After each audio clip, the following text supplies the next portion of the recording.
I was going to ask just more of like Ace Bailey. Let's start with Ace Bailey because he's always just a hot button one.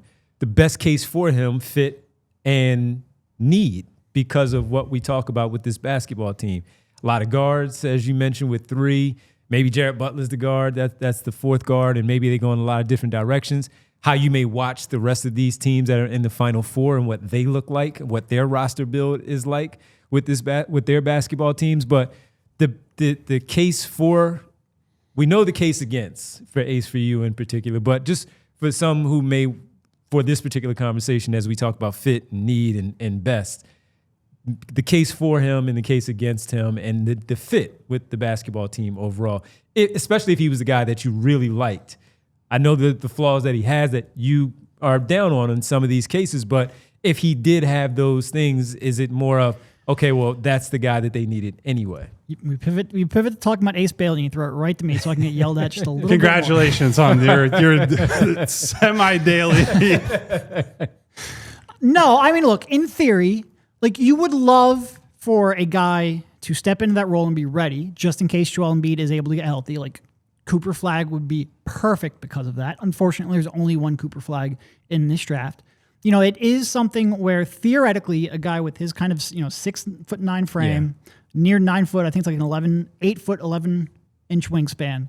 He could step in. No, not standing reach. Standing reach, yeah. I was going to say, if he had an 8'11" wingspan, he'd be an alien. He'd be touching both sides of our set. He might be number 1 overall pick. He'd be number 1 with a bullet if he had that kind of wingspan. Jeez. Someone like that who can make open shots, step in, give you a little bit of weak side defense, a little bit of rim protection. Yeah. Theoretically, that would be what they need. I think, though, when you watch Ace Bailey and just stop looking at the measurements, he is 3 years away from being able to contribute at a winning level. And this is if the development goes well, by the way. Yeah. Being able to be where he's in a playoff roster and you feel comfortable giving him like starters minutes. I think that's a best case scenario.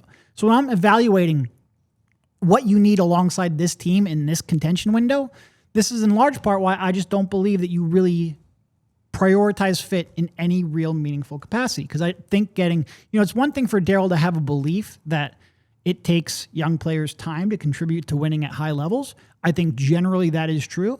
I think Ace Bailey is on the longer end of the spectrum with that regard too. I think it's going to take him a little bit of time to figure out NBA basketball and how he can contribute on a winning team like this and at a high level. So if he is your only, because really when we're talking about fit versus upside or whatever, he is the only one who actually fits.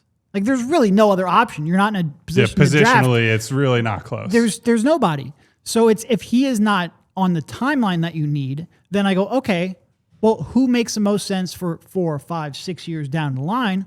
And we can have that debate, and I'm sure a lot of people would take a different side of that debate. But at that point, that's where I go, well, I don't really care about fit with the guards that you have, because I just believe fundamentally you're going to have to restructure that roster so heavily to make that pivot to your next franchise player. These are assets that there's just almost no chance all 4 of these are going to be here in that timeline. But, like I said, theoretically, if Ace you were more confident in his decision-making, he was maybe a little more physically developed and ready to go, yes, that catch and shoot, 3-point bomber who could also then be a weak side rim protector, that would theoretically fill a position of need. I just don't believe it's going to be on a timeline that you need. Yeah.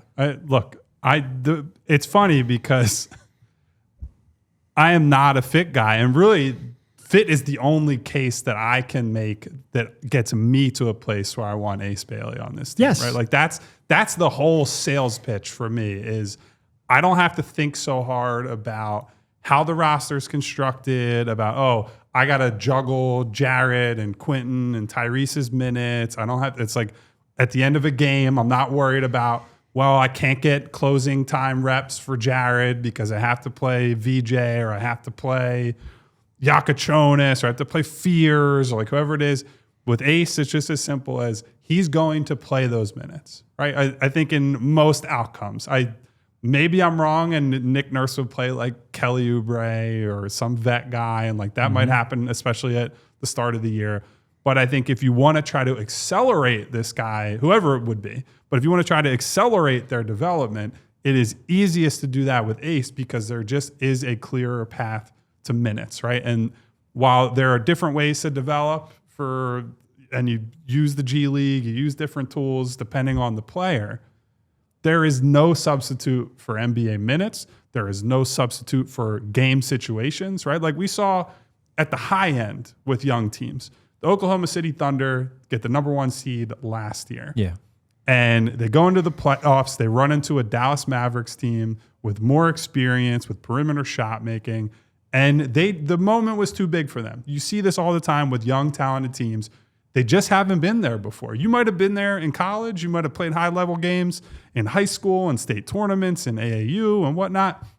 But there just is nothing that is like being on the floor in those big-time moments in NBA games and especially in the playoffs. And so if you are still of the mindset, hey, we can win right now if we're the Sixers.